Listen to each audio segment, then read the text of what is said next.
Ignore করা মানুষটি তোমার কাছে ভালোবাসা ভিক্ষা চাইবে। হ্যাঁ বন্ধু, ইগনোর করা মানুষটি তোমার কাছে ভালোবাসা ভিক্ষা চাইবে। তুমি ঠিকই শুনছো।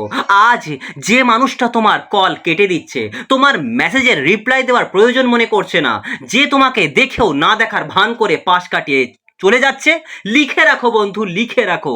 সেই একই মানুষ তোমার একটা সেকেন্ডের সঙ্গ পাওয়ার জন্য হাত জোড় করে দাঁড়িয়ে থাকবে, কিন্তু তার আগে তোমাকে একটা বড় সত্যি হজম করতে হবে যে সে তোমাকে ইগনোর করছে না। বন্ধু, সে তোমাকে ইগনোর করছে না, তুমি তাকে ইগনোর করার সুযোগ দিচ্ছ। তুমি নিজেকে এতটাই সস্তা করে ফেলেছো যে তার কাছে তোমার মূল্যের চেয়ে ফুটপাথের ধুলোর দাম বেশি হয়ে গেছে।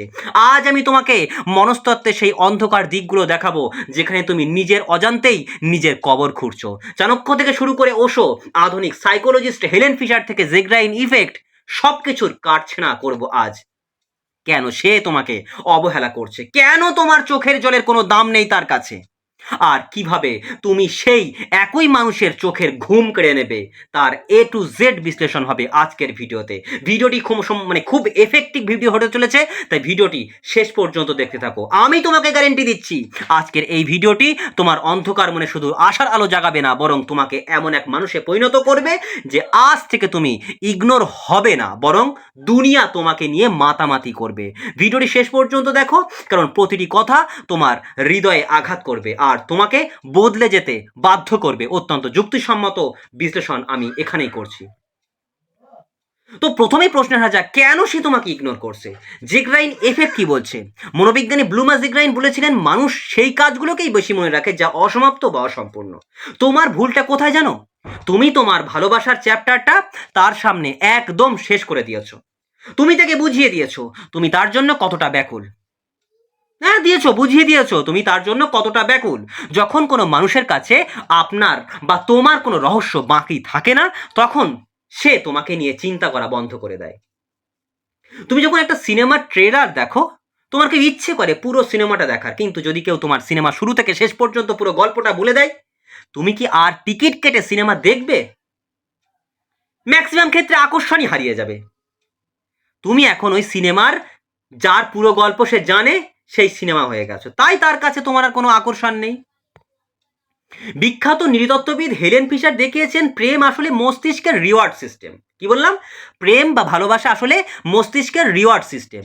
মানুষ তখনই কাউকে ভালোবাসে যখন তার থেকে কোনো চ্যালেঞ্জ পায়। তুমি তাকে সব সময় অ্যাভেলেবেল থেকে বুঝিয়ে দিয়েছো যে তুমি তার পকেটের রুমাল। সে যখন খুশি তোমাকে ব্যবহার করবে আর যখন খুশি ফেলে দেবে।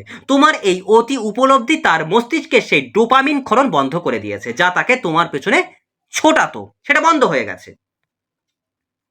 ওশো বলতেন, অধিকার বোধ হলো ভালোবাসার বিষ। তুমি হয়তো তাকে ভালোবাসার নামে তার জাপটে ধরার চেষ্টা করছো, তাকে জাপটে ধরে রাখতে চাইছো, তাকে বারবার প্রশ্ন করছো, কোথায় আছো, কেন ফোন ধরছো না, আমাকে আর কেন ভালোবাসো না। এই প্রশ্নগুলো তাকে তোমার থেকে আরো দূরে ঠেলে দিয়েছে। মানুষ স্বাধীনতা চাই। তুমি যখন তাকে শিকল পরাতে চাও, সে তখন মুক্তি খোঁজে। তার এই ইগনোর করাটা আসলে তোমার এই পসেসিভ ব্যবহারের বিরুদ্ধেই এক ধরনের বিদ্রোহ হচ্ছে, এটা তোমাকে মানতে হবে। মহাপণ্ডিত চাণক্য বলেছিলেন, অত্যন্ত সোজা গাছটিকেই বনের কাঠুরেরা আগে কাটে। তুমি তার কাছে খুব বেশি ভালো মানুষ হতে গিয়েছো। তুমি ভেবেছো তার সব অপমান সহ্য করলে সে একদিন বুঝবে তুমি তাকে কতটা ভালোবাসো। ভুল, একদম ভুল। এই পৃথিবী সহনশীলতাকে দুর্বল মনে করে। তুমি যত বেশি তার ইগনোর করাটা সহ্য করছো, সে তত বেশি তোমাকে তুচ্ছ ভাবার লাইসেন্স পেয়ে যাচ্ছে। তাই মুখ বুঝে সহ্য করাটা বন্ধ করো। যেখানে দেখছো তোমার কদর হচ্ছে না, তোমার খারাপ লাগছে, তোমার কষ্ট হচ্ছে, সঙ্গে সঙ্গে তুমি প্রতিবাদ করো। তুমি তার কাছে ভালোবাসা ভিক্ষা করছো, আর ভিক্ষা চাইলে বড়জোর কি পাওয়া যায়? করুণা পাওয়া যায়, দয়া পাওয়া যায়, ভালোবাসা পাওয়া যায় না। ভালোবাসা পাওয়া যায় শ্রদ্ধা থেকে। তুমি যখন নিজের আত্মসম্মান তার পায়ের তলায় বিসর্জন দিয়েছো, তখন সে তোমাকে শ্রদ্ধার যোগ্য মনে করা বন্ধ করে দিয়েছে। একটা সেলসম্যান যখন বারবার তোমার পেছনে ছোটে একটা জিনিস কেনার জন্য, তুমি তাকে এড়িয়েই চলো। কিন্তু যখন তুমি শোনো কোনো একটা জিনিস মার্কেটে খুব অকাল, ওটা পাওয়া যাচ্ছে না, তখন তুমি নিজে সেই মার্কেটে যাও, দোকানের সামনে গিয়ে লাইন দাও। তুমি এখন ওই পিছু নেওয়া সেলসম্যান হয়ে গেছো, তাই তোমাকে উল্টোটা করতে হবে। তুমি হয়তো ভাবছো, কাল যদি আরও একটু বেশি করে বোঝাই তবে হয়তো ও বুঝবে। বন্ধু, তুমি যত বেশি বোঝাতে যাবে সে তত বেশি বিরক্তি হবে। সাইকোলজি বলে মানুষ অবচেতনভাবে সেই মানুষকে ঘৃণা করতে শুরু করে যে তার কাছে নিজেকে সস্তা করে ফেলে। তুমি তার ইনবক্সে পাহাড় সমান মেসেজ জমা করেছো, আর সে ওগুলো না পড়েই আর্কাইভ করে দিয়েছে বা ডিলিট করে দিয়েছে। তোমার এই মানসিক যন্ত্রণার কারণ অন্য কেউ নয়, বরং তোমার নিজের অতিরিক্ত প্রত্যাশা এবং নিজেকে অবমূল্যায়ন করা, এটাই তোমার মানসিক যন্ত্রণার প্রধান কারণ। তুমি বুকে হাত দিয়ে দেখো, তুমি নিজে ভাবনা চিন্তা করো, নিজে রিয়েলাইজ করো, দেখবে তোমার মানসিক যন্ত্রণার মেন কারণ হচ্ছে নিজে, মানে কি বলবো, ওর প্রতি অতিরিক্ত প্রত্যাশা এবং নিজেকে অবমূল্যায়ন করা। অন্ধকার মনে আশার আলো তখনই জ্বলবে যখন তুমি বুঝবে যে তোমার জগৎ তাকে নিয়ে নয়, বরং তোমাকে ঘিরেই, তোমাকে নিয়েই ঘটছে। তখনই তোমার জগৎটা আলোকিত হবে। তুমি কি চাও না এই যে পরিস্থিতিটা তোমার সঙ্গে এখন ঘটছে এটা উল্টে যাক? তুমি যেটা এখন করছো, এখন থেকে ওটা সে করুক তোমার জন্য। তুমি কি চাও না সেই একই মানুষটি এক সময় তোমার একটা রিপ্লাইয়ের জন্য ফোনের দিকে চাতক পাখির মতো তাকিয়ে থাকুক? আমি তোমাকে শেখাবো কিভাবে রিভার্স সাইকোলজি ব্যবহার করে তাকে মানসিকভাবে তোমার উপর নির্ভরশীল করাতে হয়। আমি তোমাকে শেখাবো কিভাবে নিজের ঋত গৌরব আবার ফিরে পেতে হয়। কিন্তু মনে রেখো, মনে রেখো বন্ধু, এই রাস্তাটা কঠিন। হ্যাঁ, আমি আগেই জানিয়ে রাখছি, এই রাস্তাটা কঠিন। তোমাকে নিজের মনের সাথে লড়াই করতে হবেই। এই পৃথিবীর সব থেকে বড় লড়াইটা কোথায় করতে হয়? নিজের আত্মার সাথে, নিজের মনের সাথে করতে হয়। আমি তোমাকে সেই কঠিন কাজটা দেব। তুমি তৈরি তো নিজেকে বদলাতে? তুমি কি তৈরি তাকে শিক্ষা দিতে যে তুমি কোনো খেলনা নাও, তুমি একজন রক্তে মাংসের আত্মসম্মান, মানে আত্মসম্মানবোধ সম্পন্ন মানুষ? যদি তুমি নিজের ভাগ্য বদলাতে চাও, তাকে শিক্ষা দিতে চাও, তবে এই মুহূর্তে কমেন্টে লেখো, আমি আর ভিক্ষা করব না, আমি কি করব? রাজত্ব করব। কি লিখবে? আমি আর ভিক্ষা করব না, আমি রাজত্ব করব। বন্ধু, তো এবার তোমাকে আমি দেখাবো বা দেখিয়ে দেব এই যে ক্ষত তোমার হৃদয়ে হয়েছে, এই ক্ষতটা ছাড়িয়ে তোমাকে একজন অপরাজয় যোদ্ধায় পরিণত করার পালা এবার আমার। আমি তোমাকে গ্যারেন্টি দিচ্ছি, যদি তুমি আমার বলা A to Z পদক্ষেপগুলো মেনে চলো, তবে 100% ক্ষেত্রে ওই মানুষটার ইগো ধুলোয় মিশে যাবে। সে ভাবতেও পারেনি তুমি এভাবে পাল্টে যেতে পারো। তাই তোমাকে এই কাজগুলো করতে হবে। প্রথমত, চাণক্য বলেছিলেন শত্রু বা অবজ্ঞাকারীকে পরাজিত করার শ্রেষ্ঠ উপায় হলো তার সামনে থেকে অদৃশ্য হয়ে যাওয়া। কেন এটা কাজ করে? জেগ্রাইল ইফেক্ট অনুযায়ী মানুষ যখন কোনো কিছুর শেষ দেখতে পায় না, কোনো কিছুর শেষ দেখতে পায় না, তখন সে সেটা নিয়ে বেশি চিন্তা করে। তুমি হঠাৎ করে তার জীবন থেকে একদম উধাও হয়ে যাও। কোনো স্ট্যাটাস নয়, কোনো অগ্রিম সতর্কতা নয়, কোনো কান্নাকাটি নয়, কোনো প্রোফাইল পিকচার বদলানো নয়, যেন তুমি এই পৃথিবীতে আর নেই, তুমি মারা গেছো। একটা ঘরে যখন এসি চলে আমরা তার শব্দ শুনি না, কিন্তু এসিটা হঠাৎ বন্ধ হয়ে গেলে ঘরের নিস্তব্ধতা আমাদের কানে লাগে। তোমার এই নিস্তব্ধতা তার মনে একটা সাইকোলজিক্যাল ভ্যাকিউম বা শূন্যতা তৈরি করবে। সে নিজের অজান্তেই ভাবতে বাধ্য হবে, ও গেল কোথায়? ও কি আমাকে ভুলে গেল, নাকি ও অন্য কাউকে পেয়ে গেছে? এই অনিশ্চয়তা থেকেই তার মনে তোমার প্রতি আসক্তি শুরু হবে। মনস্তত্ত্ববিদরা বলেন মানুষ যখন কাউকে ইগনোর করে সে আশা করে যে অন্য মানুষটি কষ্ট পাবে। সে যখন দেখে তুমি কষ্টে আছো তখন তার ইগো তৃপ্তি পায়। এবার এবার তার এই ইগোতে কুঠারাঘাত করো। কি করবে? নিজেকে পাল্টে ফেলো, এমন কিছু করো যা তুমি আগে কখনোই করনি। নতুন কোনো কোর্স করো, জিম করো, বা নিজের লুক বদলে ফেলো। এবং যখন তুমি নিজেকে নিয়ে ব্যস্ত হবে তখন তোমার চেহারায় এবং এক ধরনের প্রাকৃতিক উজ্জ্বলতা আসবে। সেই উজ্জ্বল মুখ নিয়ে বন্ধুদের সাথে হাসি খুশি ছবি তোলো এবং সেটা সোশ্যাল মিডিয়ায় পোস্ট করে দাও। তুমি যখন কোনো ফেলে দেওয়া খেলনা অন্য কারো হাতে দেখবে, তোমার তখন মনে হবে আরে ওটা তো আমার ছিল, ওটা ও পেলো কি করে? ঠিক এই অনুভূতিটাই তার মনে হবে। কি বললাম বুঝতে পারছো? এই অনুভূতিটাই তার মনে হবে যদি এই কাজগুলো করো। সে দেখবে যে মানুষটা তাকে ছাড়া অন্ধ ছিল, সে আজ তাকে ছাড়া পৃথিবীর সব থেকে সুখী মানুষ। এই সুখ তাকে দগ্ধ করবে। হেলেন ফিশার বলেছিলেন মানুষের মস্তিষ্ক সেই জিনিসের পেছনে ছোটে যা সহজে পাওয়া যায় না। তুমি এতদিন তার কাছে খুব সহজ ছিলে, এবার তাকে চ্যালেঞ্জ করো। সে যদি তোমাকে অনেক দিন পর কোনো মেসেজ করে বা কল করে, তবে সাথে সাথে রিপ্লাই দেবে না, অন্তত 12 ঘন্টা বা 24 ঘন্টা পর খুব ছোট একটা উত্তর দাও। সে যেন বুঝতে পারে যে তুমি খুব ব্যস্ত। তাকে বুঝিয়ে দাও যে তোমার জীবনে তার চেয়েও অনেক বেশি গুরুত্বপূর্ণ কাজ এখন আছে।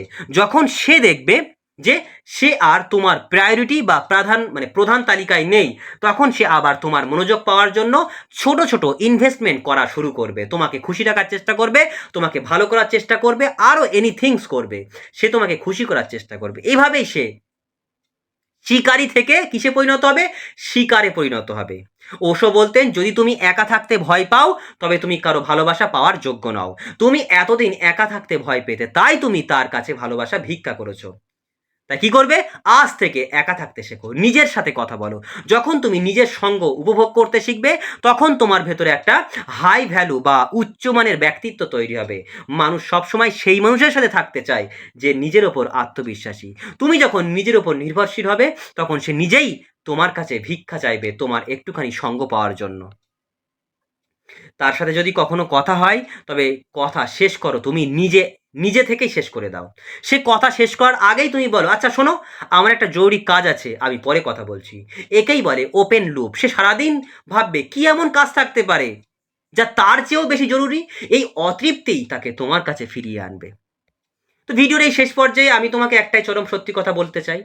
তুমি কি জানো তোমার সব থেকে বড় শত্রুকে? ওই মানুষটা নয়, বরং তোমার নিজের মন হচ্ছে তোমার সবচেয়ে বড় শত্রু। তোমার মন তোমাকে বারবার বলবে তাকে একটা মেসেজ দিতে, তাকে একবার ফোন করতে, কিন্তু মনে রেখো বন্ধু, ওই একটা মেসেজ মানেই তোমার আত্মসম্মানের চূড়ান্ত মৃত্যু। তাই চাণক্যের সেই কঠোর বাণী, যে তোমার গুরুত্ব বোঝে না তাকে তোমার অভাব বুঝতে দাও। কি বললাম? যে তোমার গুরুত্ব বোঝে না তাকে তোমার অভাব বুঝতে দাও। আমি তোমাকে 100% গ্যারেন্টি দিচ্ছি, যদি তুমি পরের 30টা দিন নিজেকে এই কঠোর নিয়মের মধ্যে রাখো, তবে সেই মানুষটি তোমার জন্য হাহাকার করতে বাধ্য হবে। আর যদি সে ফিরে নাও আসে, তবে বিশ্বাস করো 30 দিন পর তুমি এমন এক মানুষে পরিণত হবে যে সে তোমার কাছে তখন ওই মানুষটার কোনো মূল্যই থাকবে না। তুমি নিজেই তখন তাকে ইগনোর করবে। আজ থেকে প্রতিজ্ঞা করো, তুমি কোনো অপশন নও, তুমি একটা চয়েস। তুমি কারো দয়ার পাত্র নও, তুমি নিজের ভাগ্যের বিধাতা। অন্ধকার মনে আশার আলো জ্বলে উঠেছে, এবার সেই আলোয় নিজের সাফল্যের রাস্তা তৈরি করো বন্ধু। যাও বন্ধু যাও, আজই তার সব স্মৃতি মুছে ফেলো, আজই নিজের ওপর কাজ করা শুরু করো। যদি তুমি আজ আমার এই কথাগুলো দিনে এই কথাগুলো দিয়ে নিজের জীবন বদলাতে প্রতিজ্ঞাবদ্ধ হও, তবে কমেন্টে লিখে জানাও, আমি আজ থেকে অপরাজিত। মনে রেখো, পৃথিবীর সাহসীদের কুর্নিশ করে, ভীরুদের নয়। নিজেকে এমনভাবে তৈরি করো যেন ইগনোর করা মানুষটি যখন তোমার কাছে ফিরে আসবে, তখন তুমি তাকে বলার ক্ষমতা রাখো, তুমি আমার সময়ের যোগ্য নও। সুস্থ থাকো বন্ধু, নিজের সম্মান রক্ষা করো বন্ধু, নিজের সম্মান রক্ষা করো।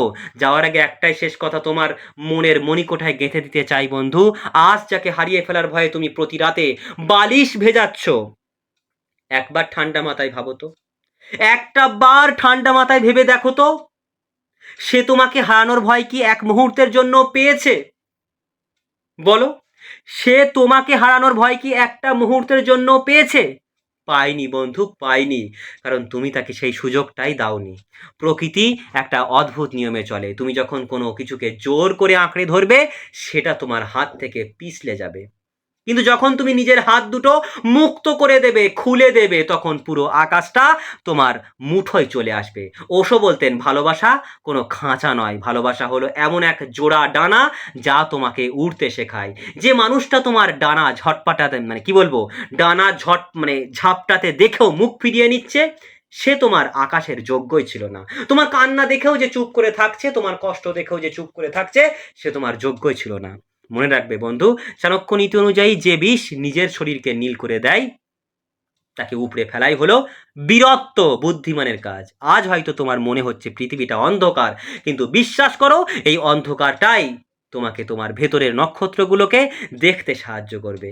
যে তোমাকে ইগনোর করছে, সে আসলে তোমাকে একটা সুযোগ দিয়েছে নিজেকে নতুন করে আবিষ্কার করার। কি বললাম? যে তোমাকে ইগনোর করছে, সে তোমাকে আসলেই একটা সুযোগ দিয়েছে। কি সুযোগ? নিজেকে নতুন করে আবিষ্কার করার। যেদিন তুমি নিজের চোখে নিজের সম্মান দেখতে পাবে, যেদিন তুমি আয়নার সামনে দাঁড়িয়ে নিজের হাসিকে ভালোবাসতে শিখবে, সেদিন দেখবে, হ্যাঁ সেদিন দেখবে, সেই ইগনোর করা মানুষটি তোমার ছায়া ছোঁয়ার জন্যও লাইনে দাঁড়িয়ে আছে, কিন্তু সেদিন হয়তো তোমার আর তাকে প্রয়োজন পড়বে না, কারণ তুমি ততদিনে জেনে যাবে যে তুমি নিজেই নিজের জন্য যথেষ্ট। হাহাকার তার মনে হোক যে তোমার মতো একটা খাঁটি হীরাকে চিনতে ভুল করেছে। তুমি তো কেবল একটা এমন একজনকে হারিয়েছ যে তোমাকে কোনোদিন ভালোবাসেইনি, কিন্তু সে হারিয়েছে এমন একজনকে যে তাকে নিজের জীবনের চেয়েও বেশি ভালোবাসতো। হারটা কার হলো বন্ধু? কার হলো হারটা? ১ সেকেন্ড ভাবলেই উত্তর পেয়ে যাবে।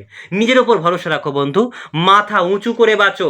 আজ থেকে তোমার চোখের জল কেবল তোমার সাফল্যের জন্যই সংরক্ষিত থাক। আমি তোমার সাথে আছি বন্ধু। তোমার লড়াইয়ের সাথে আছি। তুমি একা নও বন্ধু, একা নও।